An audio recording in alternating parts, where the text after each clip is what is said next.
Olá, sou o Dr. Michel Castilho, cirurgião especialista em cirurgia bariátrica e no tratamento com balão intragástrico. Estamos aqui juntos novamente para mais um videocast e hoje estamos aqui com o Dr. André Nepomuceno, cirurgião plástico. André, seja bem-vindo, cara. Obrigado por ter aceito o convite. Prazer te ter aqui. E hoje tem bastante coisa aí para o pessoal curtir as informações que você vai passar para a gente bater um papo super gostoso. Tenho certeza que vai ter muita gente interessada no nosso papo aqui, cara. Não tenho dúvidas. Seja bem-vindo, André.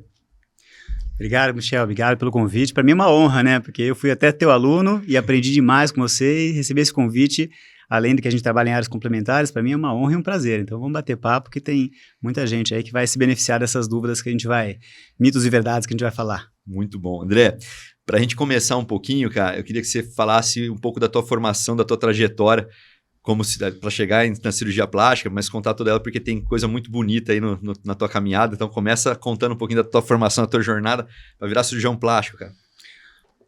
Bom, a jornada é longa, né? Você sabe disso, que você faz parte dessa jornada. E a gente também é incansável, curioso. A gente sempre busca tentar melhorar. Para ser médico, todo mundo faz 6 anos de medicina. E aí, para ser cirurgião plástico, a gente passa por cirurgia geral, depois mais 6 anos de cirurgia plástica. Eu me apaixonei logo na faculdade por microcirurgia, que é uma área dentro da cirurgia plástica que é transplante.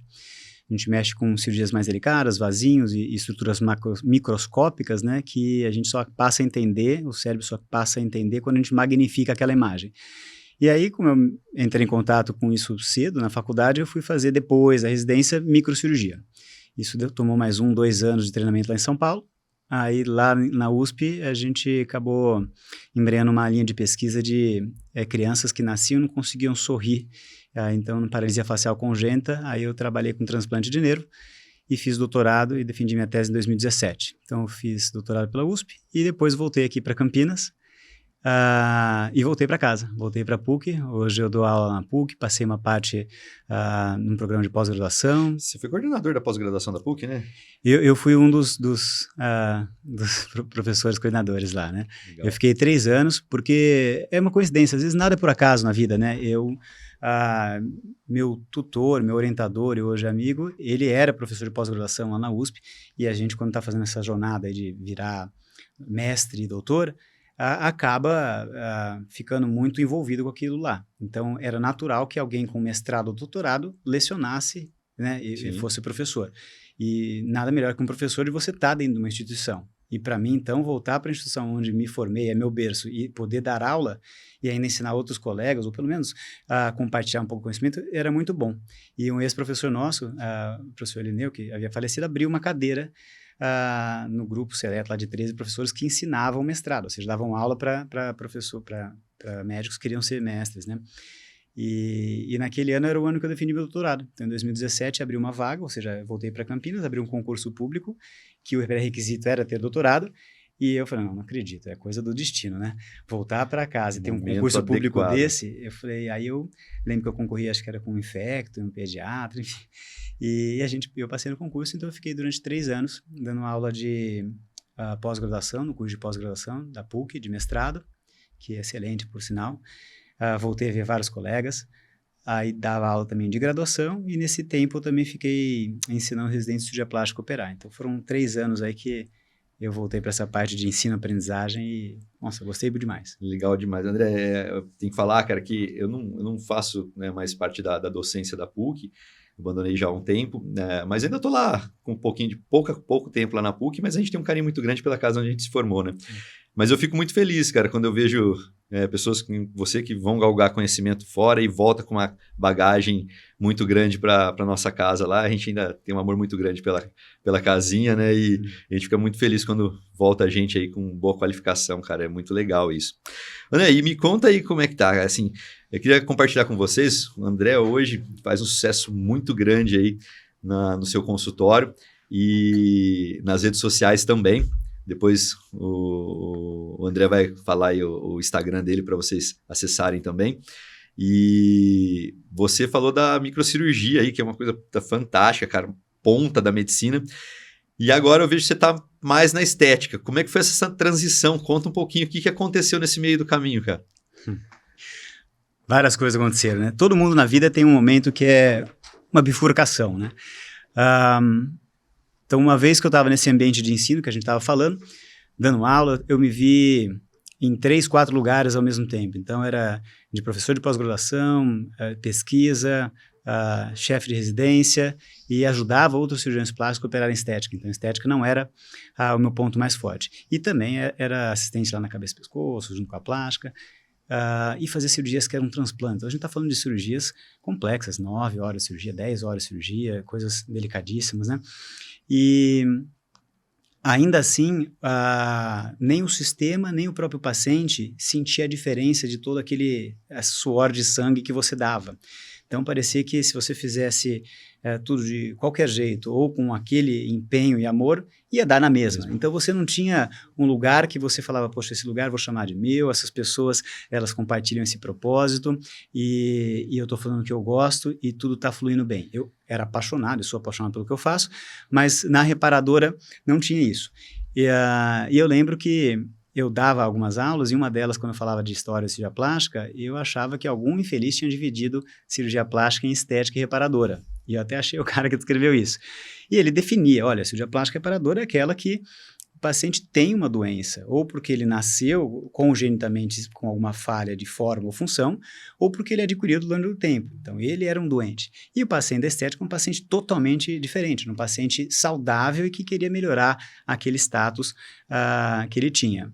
E eu via de maneira diferente. Eu via que os campos eram complementares, era como se fossem pecinhas do mesmo quebra-cabeça, ou seja, e acompanhava bons cirurgiões plásticos americanos, por exemplo, Daniel Baker, que fazia cirurgia de face, faz até hoje, é um dos primeiros, escreveu o HIT do plastia para pacientes de 40 anos, ele fazia muito paralisia facial, ele tratava a paralisia facial e depois ele abriu a clínica privada. Jim Toriumi, que é o maior cirurgião de nariz, ele, em Chicago, ele fazia muita reconstrução de face, inclusive com costela. Então eu percebi que havia algo em comum, ou seja, essas pessoas que investiam bastante no background e nas pecinhas para ter uma fundação importante, elas conseguiam migrar com mais segurança, e segurança é uma coisa importante para a pessoa que vai confiar em você, a sua vida, ir para a parte de estética, diferente daqueles que às vezes achavam um atalho e falavam, olha, eu falo bem, eu me posto bem, eu vou direto para a parte da estética, né? Então, sem juízo de valor, mas eu enxergava assim, apesar de ter uma definição de que reparador e estética são coisas diferentes. Então, essa visão minha, que já eram coisas complementares, na verdade, ela já veio naturalmente na minha formação. Eu comecei com reparadora, me esforcei bastante, estudei bastante, aprendi com muitos cirurgiões excelentes, e quando eu via que, na realidade, eu estava mais enxugando gelo do que ajudando, porque eu dava o meu melhor, mas o sistema, e eu não ia conseguir nem dar continuidade, não estava numa instituição fixa fazendo microcirurgia, eu tive um insight, porque nisso eu trabalhei em outros lugares, né? Falei, poxa, que legal seria se a gente pudesse escolher com as pessoas que você trabalha, você tivesse compartilhamento de propósitos e você tivesse um clima saudável para trabalhar e ainda você fizesse o que você gostava. Porque às vezes era difícil você conciliar as 3 coisas. Às vezes você faz o que você gosta, mas não é no lugar que você quer, ou não é com a equipe que você gosta, a pessoa não está alinhada. E aí eu falei, quer saber? Eu vou alinhar isso. Na época também, as mídias sociais deram essa liberdade para você se manifestar e comunicar com as pessoas. Eu comecei, trocando ideia com colegas, manifestar mais sobre a atividade de cirurgia plástica no Instagram também. E nisso, eu comecei a ver esse viés de você tentar fazer uma clínica privada. Então, foi na transição, antes até da pandemia, que eu estava fazendo a cirurgia reparadora, eu resolvi abrir a minha clínica privada, e foi um tiro no escuro, Me ajudaram 2 coisas nesse período. O Instagram, e o Instagram me ajudou de uma maneira interessante. Eu era professor da pós-graduação, e um amigo meu, hoje é amigo, lá do Sul, ele fazia muito marketing no Instagram, mas não marketing assim, pretencioso. Ele postava muita coisa da vida pessoal dele, trabalho, e postava até coisas que eram sobre cirurgia, enfim, questionáveis da parte do ponto de vista do conselho. Mas aí uma vez eu vi que ele estava falando que essa técnica eu descrevi, eu que fiz. Aí eu era professor de pós-graduação, me senti coagido. Eu falei, olha, você não descreveu nada disso. Você está falando de táticas cirúrgicas de caras que já descreveram. Se você quer fazer uma coisa e você acha que está fazendo diferente, faz levantamento bibliográfico e publica alguma coisa. E aí quando eu comecei a falar com ele pelo Instagram, ele me chamou para visitar ele, que fazia um nariz, né? E eu fui lá visitar. E aí essa parte acadêmica minha, ele se interessou para a gente trocar ideia e ele falou, Você tem que, hoje em dia, tem que comunicar melhor aquilo que você faz, porque não adianta você sentar com um Ninguém vai médico te para falar a achar. parte técnica e o paciente não está entendendo nada, o benefício daqueles grego que você está falando. Então, fale de maneira melhor no Instagram. Aí eu falo, não, imagina, bobagem. Eu falo, cara, você tem que falar, porque hoje a comunicação, ela é assim, ela é muito mais fluida. E se você parar para pensar, é verdade, eu estava na pós-graduação e ficava pensando, um artigo que sai agora, um artigo científico, ele está defasado quase 2 anos. Porque imagina a ideia que o cara teve, o tempo que ele demorou para escrever, as revisões, achar uma revista, a revista aceitar. Na hora que publicou, já está 1 ano atrasado, entendeu? Isso é um artigo científico, sem falar em livros nem nada. Ao passo que uma pessoa, você que é um ponto, um expoente na sua área, você é uma autoridade, o que você vai falar agora é atualização do quê? O último mês, os congressos que você já foi. É imediato. Né? É imediato, entendeu? Eu acompanhar você numa cirurgia 1 semana, eu vou aprender mais do que você ler um compêndio de livros. Então, esse mindset diferente me ajudou na época do Instagram e a pandemia. A pandemia é uma época, assim, triste na história humana, mas, de certa maneira, para a psique mudou muito. As pessoas passaram a se ver de maneira diferente, literalmente. Então, a pandemia jogou todo mundo para dentro de casa, sem poder viajar ou sair, e ainda tendo que se ver, não só no interior, né, mas se ver de um outro espectro, né? As pessoas não costumavam tanto fazer selfies, ninguém sabia nem o que era Zoom, né? Vamos fazer um meeting pelo Zoom, o que é Zoom? E aí a pessoa começou a ver, meu nariz tá grande, hein? Nossa, eu tô com a cara meio gorda, hein? Nossa, eu não tenho lábio. Aí essa visão fez a pessoa pensar, olha, eu vou cuidar melhor da minha imagem.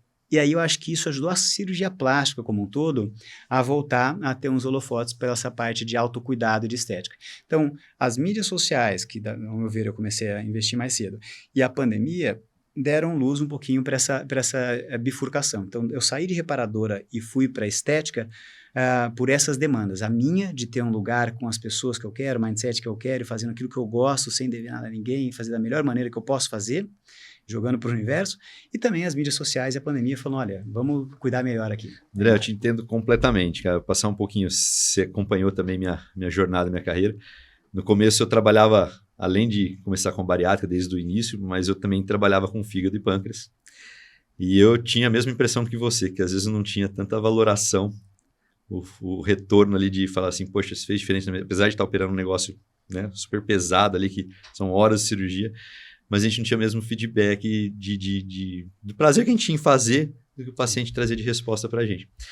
E na cirurgia bariátrica, no tratamento da obesidade, eu sinto mais isso, eu consigo ter mais esse retorno, e isso é prazeroso quando o paciente está feliz, o paciente traz esse retorno. Eu falo com os pacientes que, após a cirurgia bariátrica, é 1 ano e meio de comemoração.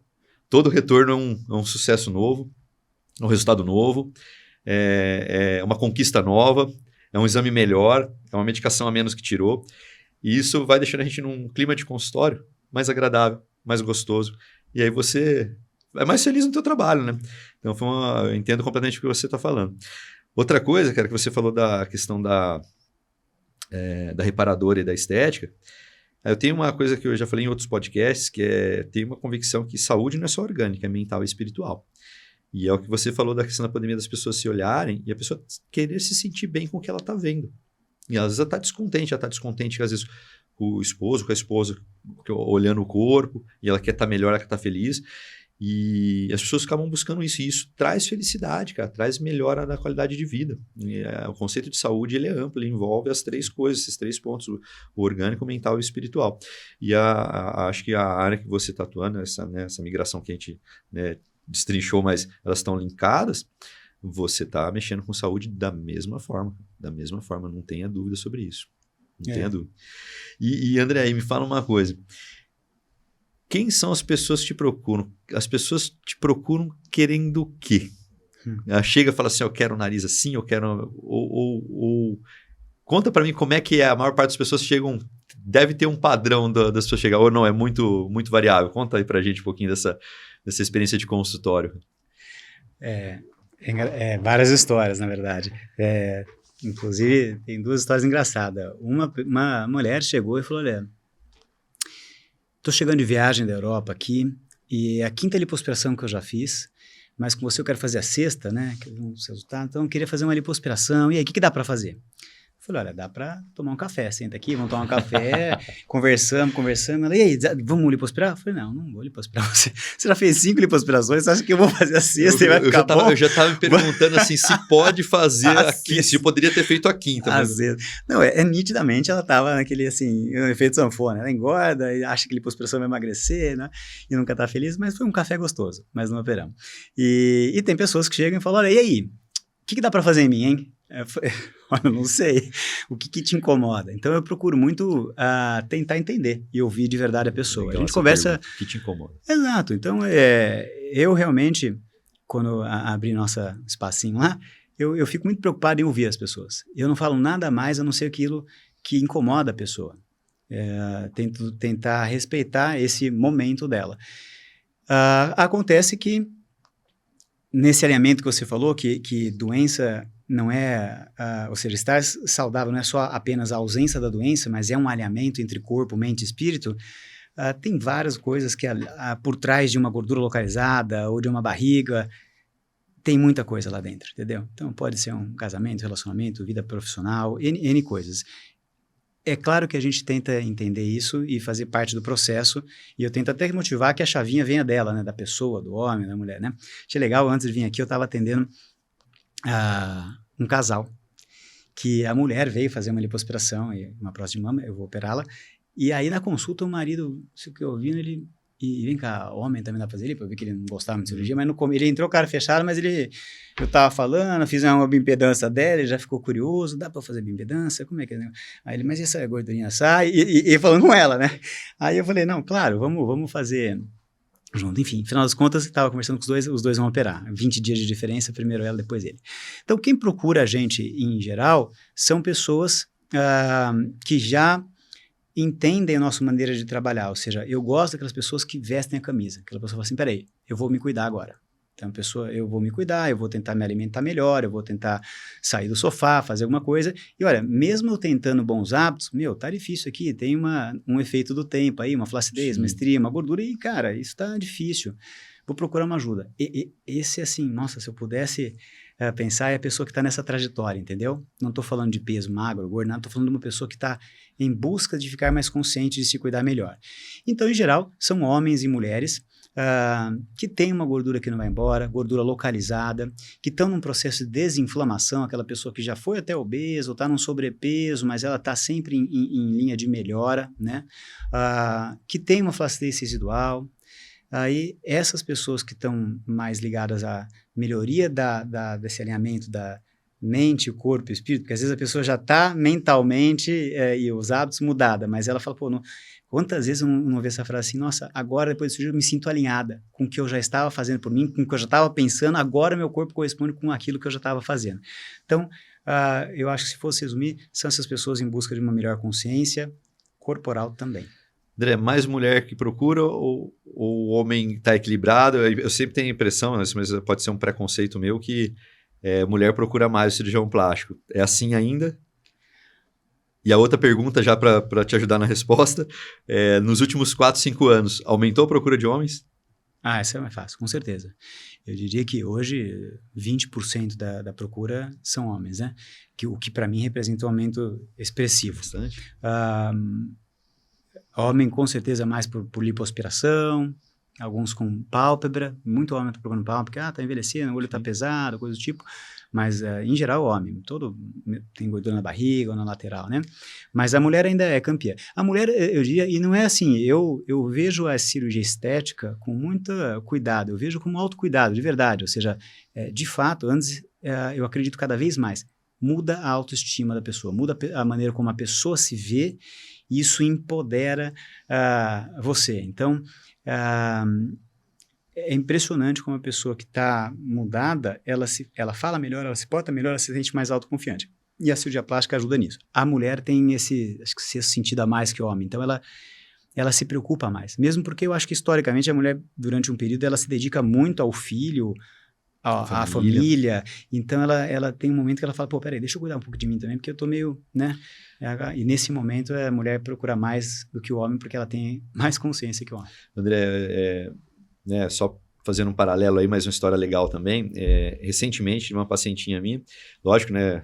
trabalho com cirurgia bariátrica, a gente está falando em cuidado da saúde como um todo, né? E recentemente uma paciente, 1 ano e 8 meses de pós-operatório, ia passar ela para acompanhamento anual, depois desse período, primeiro ano e meio a gente acompanha mais de perto, depois a gente passa para acompanhamento anual. E ela falou assim, doutor, eu queria dar um retorno para você do teu trabalho. Ele falou, olha, meus exames estão legais, foi bom pra caramba, não tomo os remédios, não tem mais outras doenças aquela listinha de doenças que a gente tinha de pré-operatório sumiram todas, os endócrinos me elogiando, o cardiologista me elogiando, estou bem desempenhando a atividade física, mas eu queria te dar outro retorno, fez um bem danado para minha vida, porque tem um preconceito relacionado ao obeso e eu consegui evoluir no meu trabalho, fui promovido, hoje sou chefe do meu setor. E eu, vamos pôr assim, de ganho, ela falando para mim assim, de ganho assim que, nesse ano e meio eu fui procurar mais especializações, não. Eu já tinha todas as qualificações, mas eu acho que tinha um preconceito ali de eu não evoluir relacionado ao meu peso. Essa história que você falou me fez lembrar também a última paciente pós-bariátrica que eu operei. A mãe dela tinha câncer, ela ficou muito tempo cuidando da mãe com câncer. E ela estava obesa, a mãe veio a falecer e ela estava pensando em suicídio. Arranjou forças, ela fez a cirurgia bariátrica e isso resgatou a vida dela. E aos poucos ela vai me contando a história, achei muito bacana. Então, quando ela chegou lá pra gente, ela já tinha passado por todo esse processo. Pensa o tanto de dificuldade, né, que essa pessoa passou. E ela falou, foi na cirurgia bariátrica que eu comecei a me cuidar e me reenxergar. E eu falei, olha, vou dar um jeito na minha vida. Então, ela melhorou demais. Hoje ela tá outra mulher. Foi um processo, né, que começou lá com a força dela mesma. Mas é impressionante como muda, né? A cirurgia bariátrica no corpo e na mente das pessoas muda demais.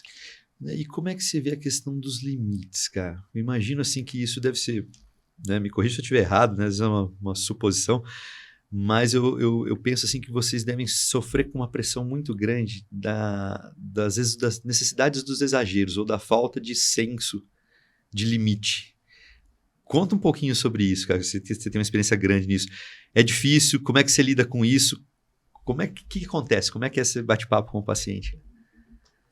Eu quero ter um nariz assim, assado, eu quero ter o seio maior, ou eu quero colocar, em vez de 300, eu quero colocar 1,5 litro, né? Eu imagino que deve, lógico, né?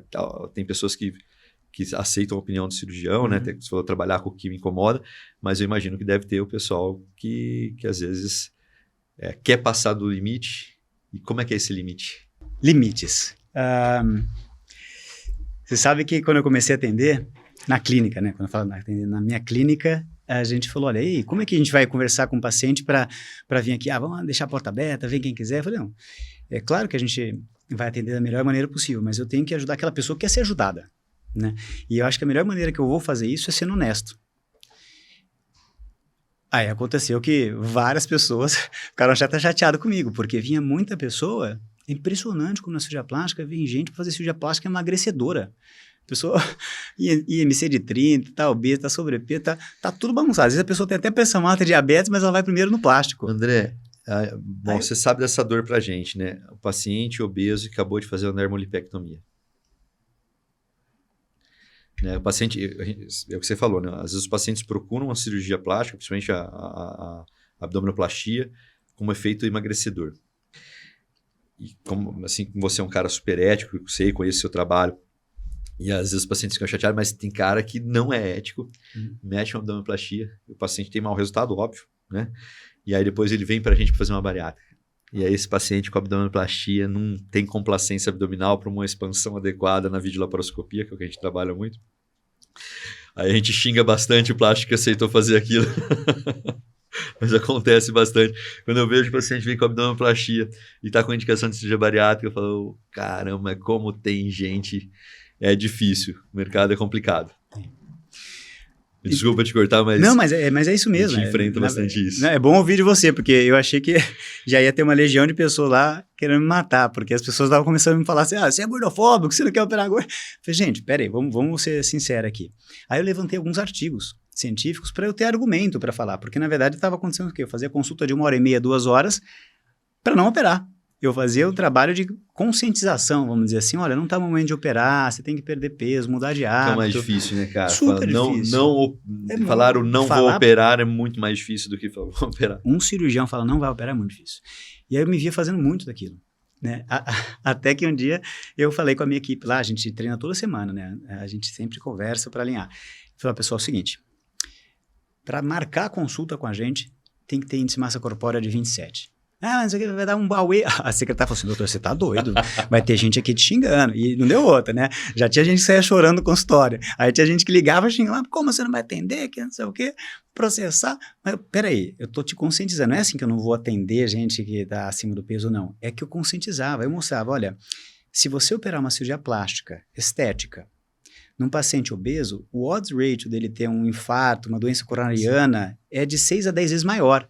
Aí você faria isso com a sua mãe? Se a sua mãe quisesse fazer uma cirurgia plástica e ela fosse obesa, você fala, não, vou fazer porque é minha mãe, sendo que eu sei que ela pode infartar 10 vezes mais que uma pessoa normal? Eu não vou fazer. Então, se eu não vou fazer para minha mãe, não vou fazer para você. Sim. Então, não vou perder meu tempo te conscientizando. Aí eu passava, enfim, orientação, mas ok. Aí eu passei a fazer até antes disso, porque como eu já sabia que não dava, que tinha muito problema, sobrepeso, tudo bem, porque a pessoa que está em sobrepeso, ela já está numa fase que ela não está no ideal ainda. Qual que seria o ideal? É uma pessoa que tem a gordura localizada, enfim, tem a questão corporal, mas ela está mais ou menos... A composição corporal está mais adequada. Mais adequado, saudável, né? exato, porque a gente faz bioimpedância, assim como você, achei muito legal, porque hoje em dia o ideal é você olhar, tá bom, do seu peso na balança, que não é o que me interessa, quanto que é músculo, quanto é que é gordura, como é que está a tua composição? Eu tenho batido muito essa tecla, André, Muito. E eu trabalho muito com a Adriana, né, nossa nutricionista junto disso. Baixou de 30 de índice de massa corpórea, a gente para de olhar balança, vamos olhar composição corporal, porque isso é o que vai definir futuro para esse paciente. Em qualidade de vida, desempenho, até o efeito estético. Então é fundamental. É uma ferramenta que ajuda bastante a gente. Né? É aquele negócio, né? Eu conheço o seu trabalho, sei o que se aplica em volta disso. Não é só operar, né, André? Sim. Mas é o cuidado peri, é o que faz o grande diferencial, né? Porque ao longo do tempo você vai equiparar qualidades técnicas, mas o conhecimento que vem em volta de tudo isso é o que vai melhorar o desfecho final. Né? E você procura colocar quais metas do ponto de vista de, pegar uma mulher de 1,60 m, vai, você tem alguma meta assim, a meta ideal seria de porcentagem de gordura visceral ou de massa muscular, ou isso varia muito? Assim, o que a gente faz? Assim, cara, em torno de 27 de índice de massa corpórea tem proteção cardiovascular, tá? Esse estudo de Framingham, né, tem uma série de estudos de longa data aí, né, grandes trials que direcionam isso. Então, em torno de 27 de índice de massa corpórea, a gente tem boa proteção cardiovascular. Tá? Então, essa é uma meta aí que, tirando superobeso, que a gente tem outras métricas para superobeso, que é uma situação especial, mas no geral dos pacientes de obesidade grau 3, a gente traça em torno de 27. Aí, quando eu estou ali, aí eu começo a preocupar com outras coisas, preocupar com o futuro, e aí, eventualmente, a questão estética. E aí você fala assim, para o homem, para a gente ter uma boa definição muscular, a gente está falando abaixo de 13 de percentagem de gordura corporal. A mulher não, a mulher em 20% de gordura corporal, porque tem distribuição de mama, quadril e tudo mais, ela já está com uma estética corporal muito bacana, né? Aí eu deixo muito paciente, onde você quer chegar? E aí você vai discutir isso com o nutricionista, com o educador físico, né? De saúde, às vezes você pega lá, tá com 24 de índice de massa corpórea, mas ainda tá com 35% de gordura corporal. Pô, não tá legal. Não tá legal. Essa paciente, a hora que ela falhar na alimentação, ela vai ganhar em gordura. Vai ganhar peso e vai ganhar gordura. Ela está com baixa massa muscular. Aí eu tenho que falar, não, vamos baixar esse percentil aqui, 35 está muito, mesmo você estando com 24 de massa corpórea. Aí não dá mais, melhor atividade física. Mas essa depois, quando a gente, para falar nessas métricas, você pede alguma métrica de percentagem de gordura, eu deixo muito para o nutricionista trabalhar esse paciente, porque aí entra um pouquinho na questão estética, até onde o paciente quer chegar. É lógico que eu vou estimulando. Se o cara tá indo bem pra caramba na atividade física, empenhado pra caramba, a gente tem esse conhecimento, eu falo, cara, dá pra chegar. Né? Chegou esse dia um paciente comigo lá que ele patinou um tempo para ter um resultado legal. Quando ali um pouco fomos ver, o cara meteu 9% de gordura corporal, com uma bela massa muscular na bioimpedância. O cara ouviu, eu tinha falado, cara, vai pra musculação, organiza seu horário, advogado, rotina, tem uns empreendimentos na cidade. Cara, vai aqui é o caminho. Ele não estava contente com o resultado, apesar de ter melhorado as doenças, ele não estava. Aí eu falei, vai aqui. E fiquei martelando nele, várias consultas martelando, eu cuido da esposa dele também, aí eu fiquei martelando a cabeça dele. E aí ele me escutou, ele mudou algumas outras coisas que ele fazia, atividade física, e focou na musculação, que era a necessidade dele. Aí esse cara volta depois com a bioimpedância feita com a Adriana lá, com 9% de gordura corporal, feliz pra caramba da vida, porque ele tinha resultado, porque o lance dele, assim, agora ele estava em busca do resultado de estar bem fisicamente. Sim.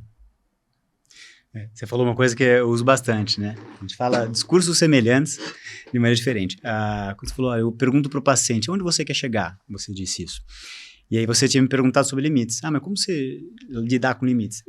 Com certeza, sendo o mais honesto possível, né? E aí, muitas vezes eu falo exatamente assim, olha, você quer um resultado medíocre ou topíssimo na sua cirurgia? É mais ou menos onde você quer chegar quando você falou. Aí a pessoa, não, mas é óbvio que eu quero um topíssimo. Então, peraí. Aí eu começo a destrinchar, por exemplo... Tem um caminho pra gente chegar ali. Não só o caminho, já começa da bioimpedância. Por exemplo, muitas pessoas falam, minha barriga é estufada, minha barriga é alta, tarará, tá bom. Onde você quer chegar? No medíocre ou no topíssimo? No topíssimo. Aí vamos lá. A pessoa está com gordura visceral aumentada. Como é que quer ter um abdômen trincado se você está com a gordura visceral aumentada já é uma das 3 coisas que empurra a barriga para cima. Sim. E eu não vou cuidar. É a pessoa emagrecendo, ou pós-bariátrico, enfim. Com certeza é a pessoa perdendo peso e focada em perda de gordura. Então, aumento da gordura visceral acima do que é adequado, ela baixa, sarcopenia, baixa massa muscular, não segura nada, não tem uma boa taxa metabólica, assim é difícil. Então, às vezes tem um falso magro, às vezes a pessoa, homem, a mulher pode estar até achando que está magra, mas é zerada de músculo. Qualquer desande na dieta, vai passar na recuperação pós-cirurgia plástica lá, 1 mês, 2 meses com limitação de atividade física, pronto. Acabou. Então, aí é legal, porque quando eu coloco assim, a pessoa, é óbvio que a expectativa normalmente é do resultado topíssimo, da melhor das coisas, mas aí a gente vai destrinchando a realidade. Olha, mas hoje você está nesse momento, você está com essa bioimpedância, explico os porquês, explico aonde que lá está desbalanceada a parte corporal, gordura, flacidez, a gordura visceral. Aí a gente começa, assim como você, por isso que eu falei, a gente tem discursos semelhantes, começa a traçar metas. Olha, o melhor momento para você operar para atingir isso é nesse. Então, emagrece mais um pouco, faz exercício, procura um nutricionista, nutrólogo, a gente indica, acompanha, mas com certeza a gente vai traçando junto o melhor caminho. Então, para alinhar limites e expectativas, eu sou o mais honesto possível. Primeiro, alinhar a expectativa com a realidade, ou seja, onde ela quer chegar e quais são as ferramentas que a gente tem para chegar no meio termo que seja factível para os dois. E é claro, eu coloco o caminho para isso. Me ajuda muito quando eu falo para paciente compartilhar a paciente ou o paciente a responsabilidade.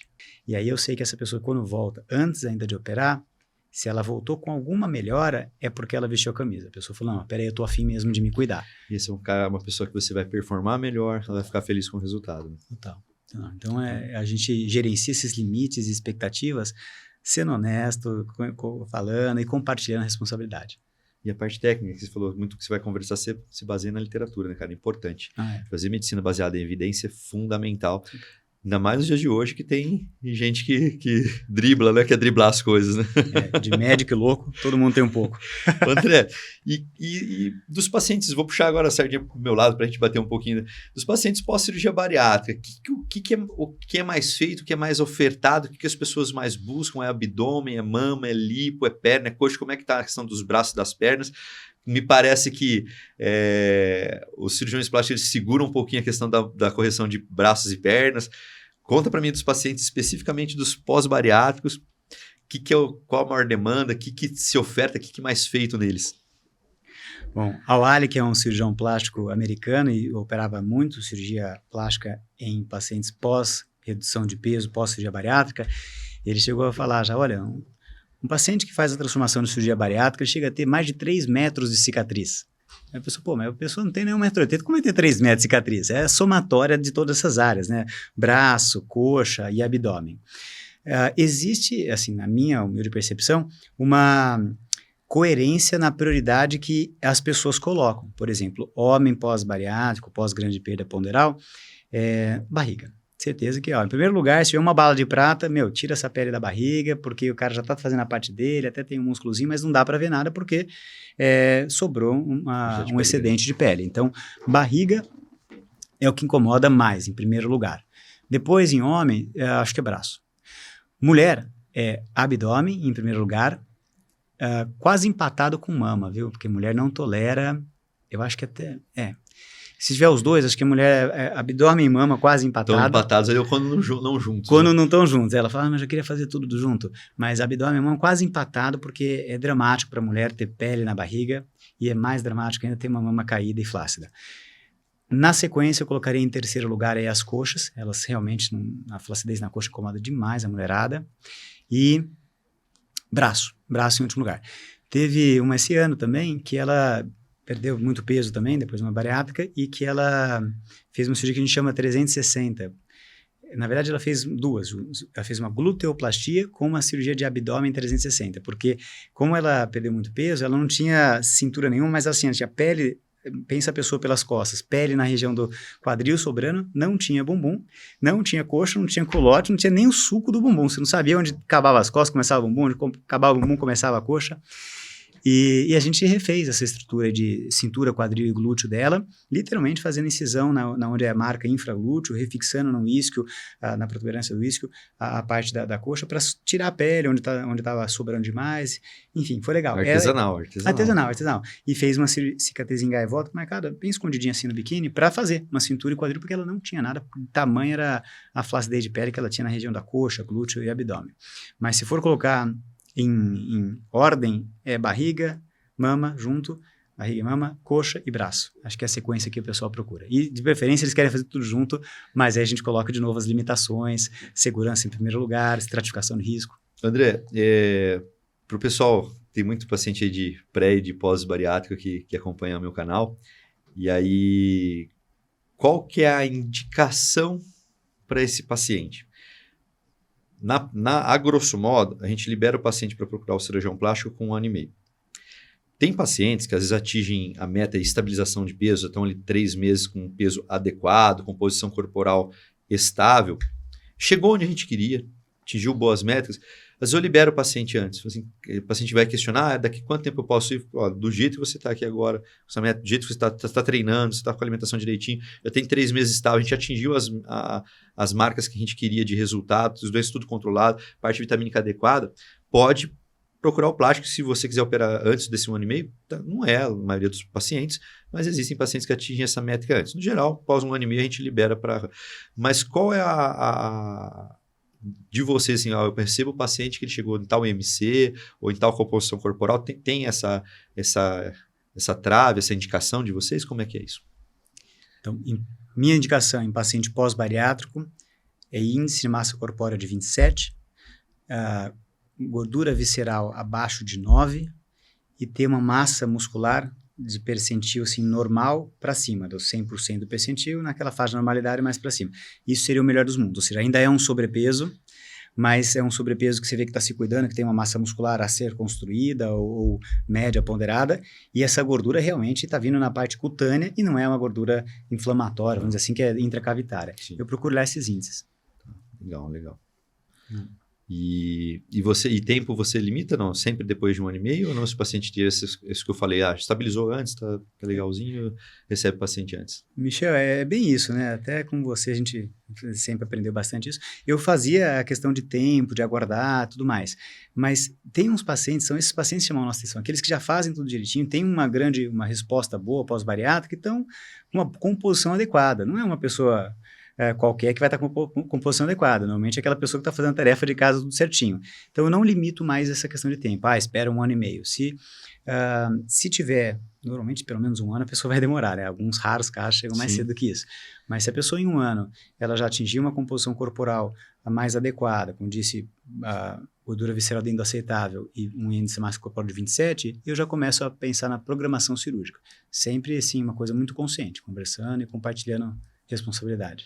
Me surgiu uma dúvida de curiosidade aqui, uma coisa fora do habitual, mas eu trocar uma ideia com você. Aqui é difícil a gente ver esse paciente que eu vou contar, mas Estados Unidos tem até programas que falam sobre isso, né? Então, aqueles pacientes super, super obesos, né? A gente fala em IMC de 80, 70 e tanto. Você já presenciou, às vezes, talvez na época de formação sua na USP, acho que o consultório mais difícil, para mim é difícil, imagino para você chegar a esse paciente. Do paciente assim, com a necessidade de fazer alguma correção funcional para depois performar uma cirurgia do aparelho digestivo? E aí eu vou exemplificar, para ser mais prático. Assim, paciente com excesso de dobra de mama, dificultando a ventilação, fazer essa redução para ele performar melhor uma anestesia e poder ir para uma cirurgia bariátrica. Você já viu algo do tipo? Olha, quando eu estava fazendo meu doutorado lá na USP, no Instituto do Coração, fizeram uma pesquisa que, para fazer aquela serragem do meio externo, para ter acesso lá, a esternotomia, tinham muitos pacientes, mulheres acima do peso, que tinham infecção. Aí foram fazer o levantamento e falaram, mulherada que está tendo mais infecção aí na cirurgia cardíaca é aquela mulher que é acima do peso e as mamas são muito grandes, e aí o cara vai lá, opera o coração, aí aquele peso total da mama afastando, esgarçava, as cada vez mais, decência, infectava. Então, por mais louco que pareça, no Instituto do Coração, para fazer uma cirurgia do coração, mulheres acima do peso, obesos, sobrepeso, tinham que fazer uma mamoplastia redutora para ela fazer uma cirurgia cardíaca, que é uma cirurgia limpa e extremamente delicada. Loucura, né? Antes de operar o coração, opera sua mama. Então, assim, isso foi o mais próximo que eu presenciei numa cirurgia da plástica, que é reparadora antes disso. Talvez funcionaria também num abdômen higiênico, vamos dizer, né? Poderia ser uma mamoplastia higiênica, mas isso na época da formação. Eu tive um paciente recente que era uma situação dessa bem dramática, assim, e esse paciente... ele acabou, a gente fazendo outros tratamentos com balão, fizemos 2 colocações de balão seriado, a gente conseguiu um resultado legal e conseguimos operar ele, mas eu cheguei a cogitar em conversar com o cirurgião plástico para a gente eventualmente fazer algum trabalho de redução para melhorar a dinâmica ventilatória dele. O tamanho era a dificuldade. Tem uns casos, esses casos eu falo assim, né, apesar de a gente ter equipe multidisciplinar, são casos até que merecem estar em instituições, né, por conta da complexidade do processo, né, além do habitual, a gente já tem equipe multidisciplinar, mas aí você começa a precisar de outros processos de reabilitação, né? São casos extremos, né? Sim. Que aqui né, graças a Deus, são poucos, mas você pega os Estados Unidos, é repleto, né? A quantidade, o nível de obesidade lá é bem maior que o que a gente trabalha aqui, né? Eu tenho uma dúvida também. Diga lá. E na sua prática, você é uma pessoa que tem, uma das poucas que eu sei que tem muita bagagem e conheço a habilidade técnica sua, mas se você fosse escolher a sua cirurgia predileta, aquela que você, putz, essa que eu faria o dia inteiro e não canso, qual a cirurgia que você mais gosta de fazer? Vesícula. Vesícula biliar. Ok. Mas aí a outra pergunta, e a realidade, a expectativa e a realidade, né? Qual é a pessoa que mais te procura? Quais são as dores mais comuns daquelas pessoas que te procuram? Hoje minha referência, André, por conta do trabalho que a gente faz, divulgação do trabalho, é cirurgia bariátrica, balão e refluxo. Essas são as grandes procuras. Eu trabalho com parte oncológica também, faço oncologia da parte de cólon, faço parte gástrica, que você sabe que eu gosto demais. Fígado e pâncreas. Hérnia também. Hérnia também. A demanda é grande, cara. É que a hérnia entra na questão da cirurgia do aparelho, da cirurgia geral, né, como um todo. Então a demanda é grande. Mas a fígado e pâncreas eu não faço mais, eu encaminho para colegas que estão com equipes mais alinhadas para isso. Não tem problema nenhum disso. Tem equipes que fazem robótica muito bem feita.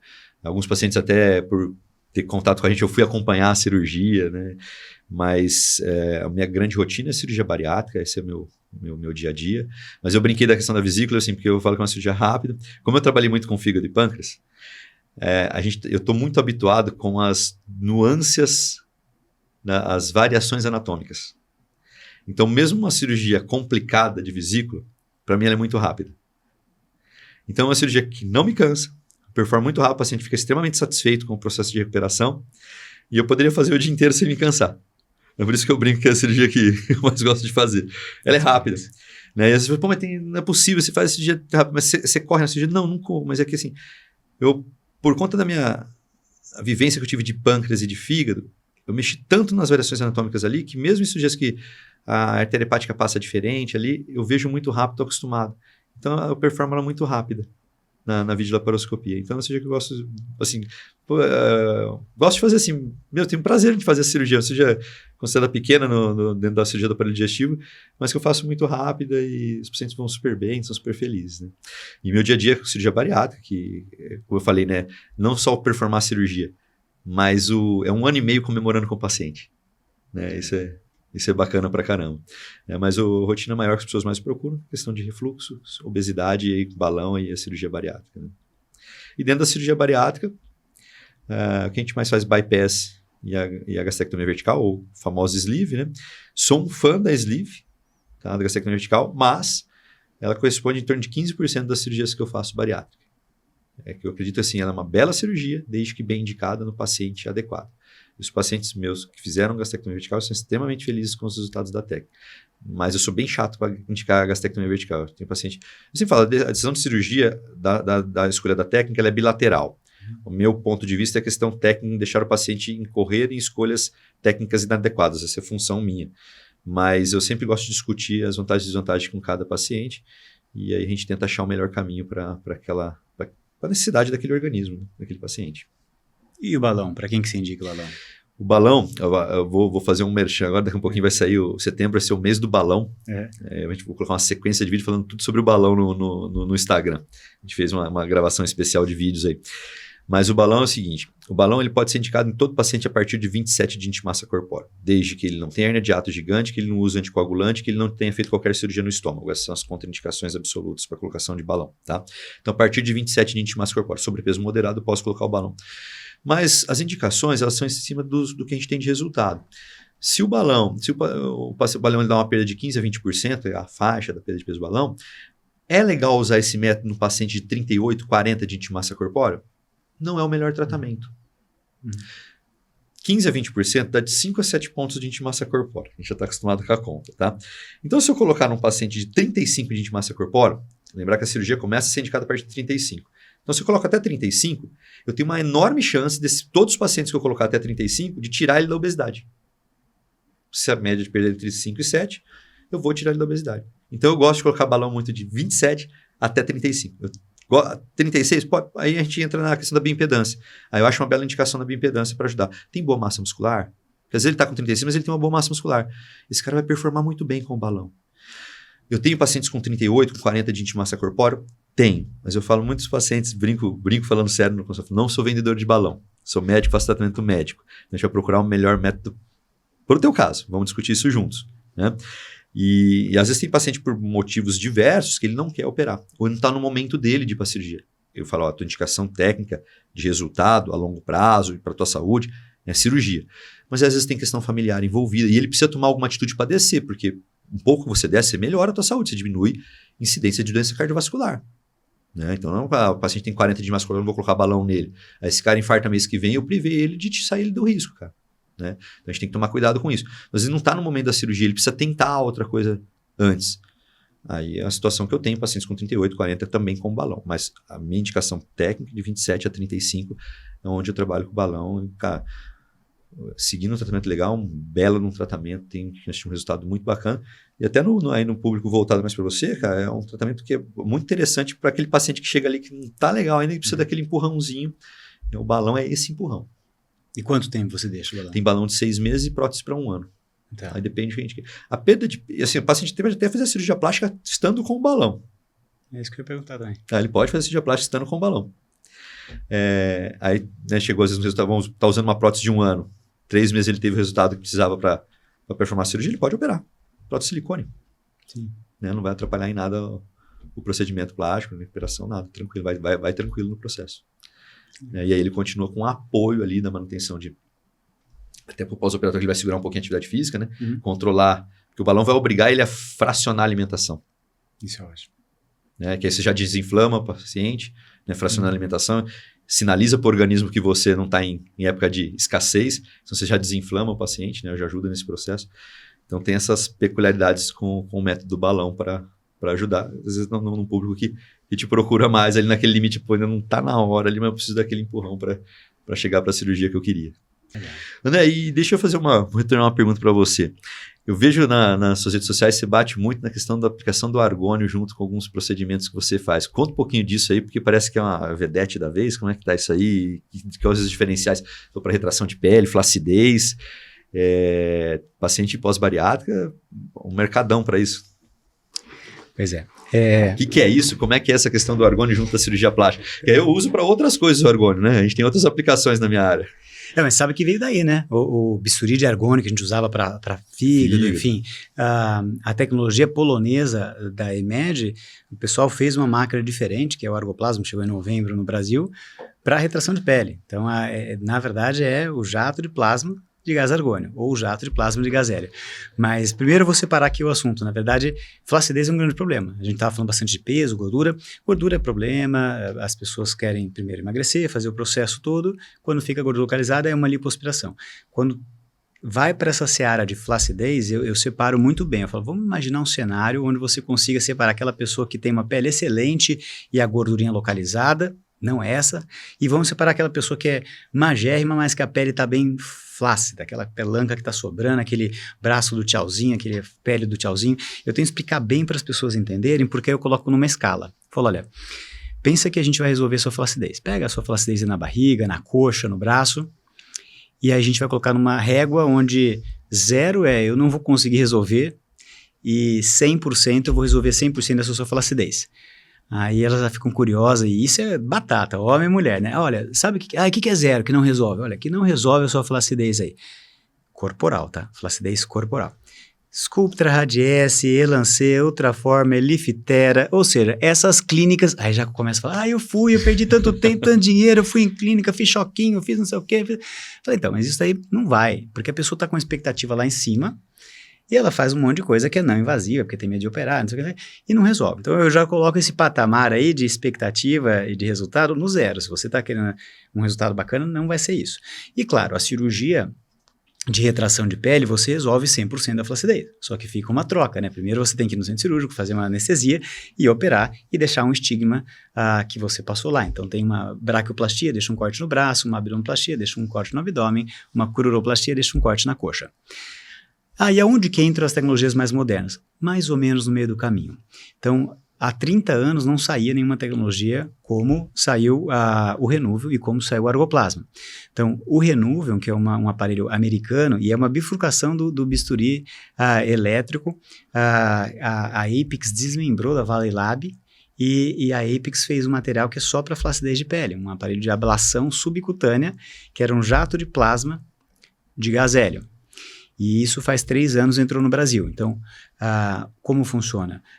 Estudaram por biópsias o que causava uma flacidez, não na pele, mas abaixo da pele. Porque você pegar uma pessoa de 18 anos de idade e der um beliscão nela, você vai falar assim, nossa, essa pele tá firme, tá grudada, né? Turgor. É turgor, exatamente. É porque a pele realmente está muito próximo do músculo. Então, tem umas fibras que saem do músculo, pegam a pele, agarram ela e trazem ela bem para perto.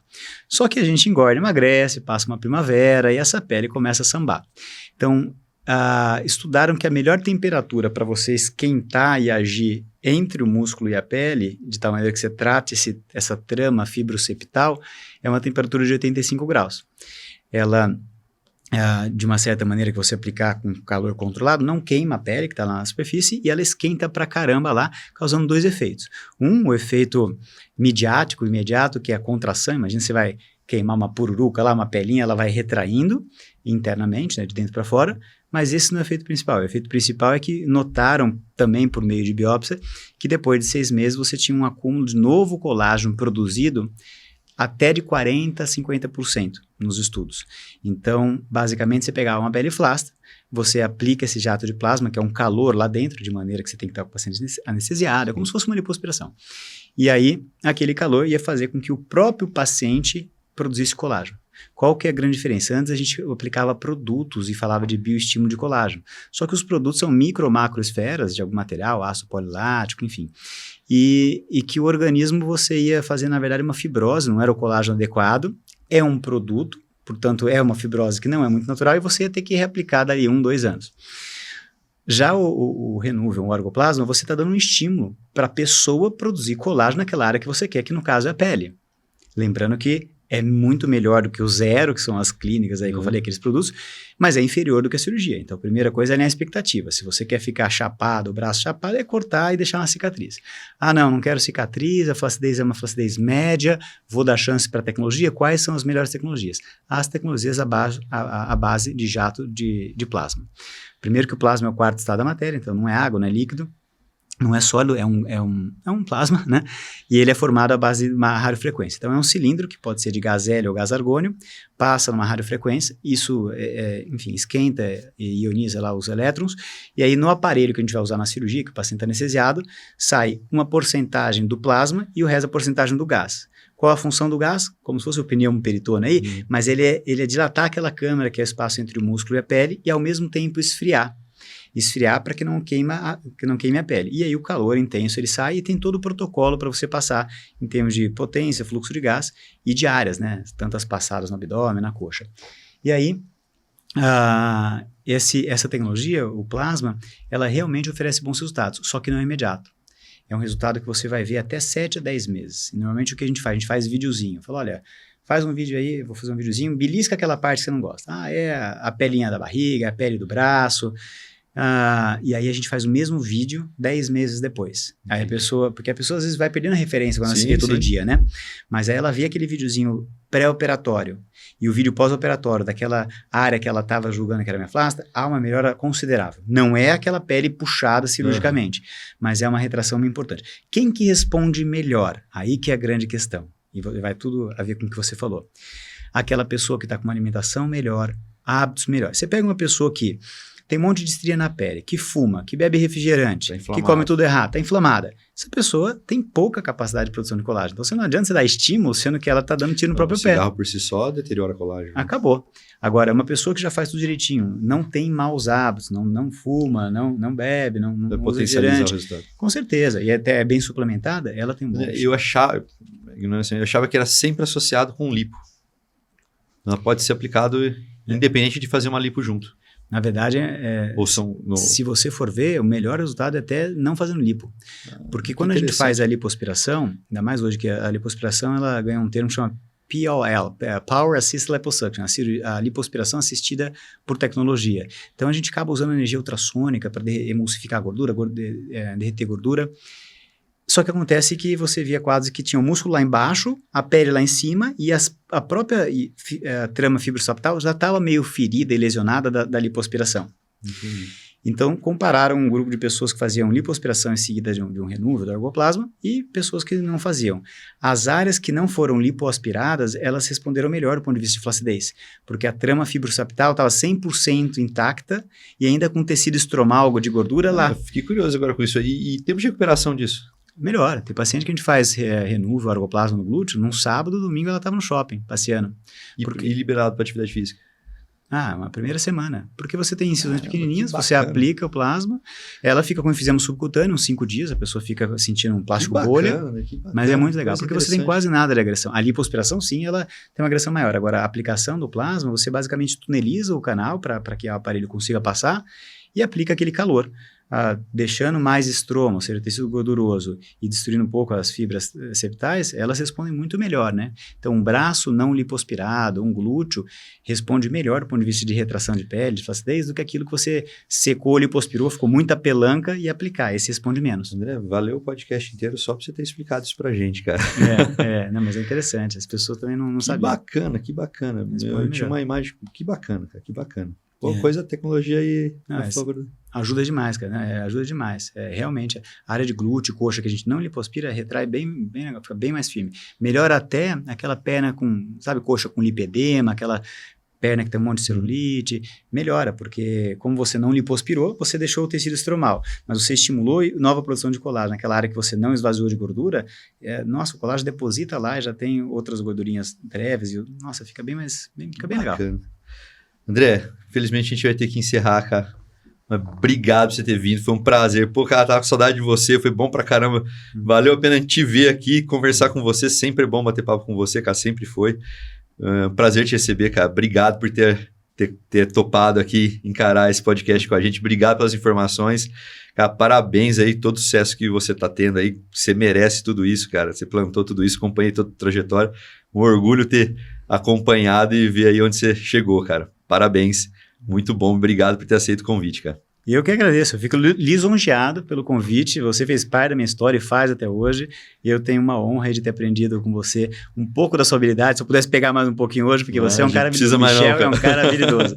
E eu fico muito feliz também por ver toda a tua história e pelo convite de hoje, porque eu gostei muito desse bate-papo, eu acho que muitas pessoas têm dúvidas em comuns, né? A gente vive já isso em paralelo, mas são as mesmas pessoas, e poder ter essa oportunidade de conversar, esclarecer para o público é muito bom. Então, obrigado a você aí pelo convite. Imagina, vai ajudar muita gente. Com certeza. Espero que tenha a próxima. Grande abraço. Até o próximo podcast.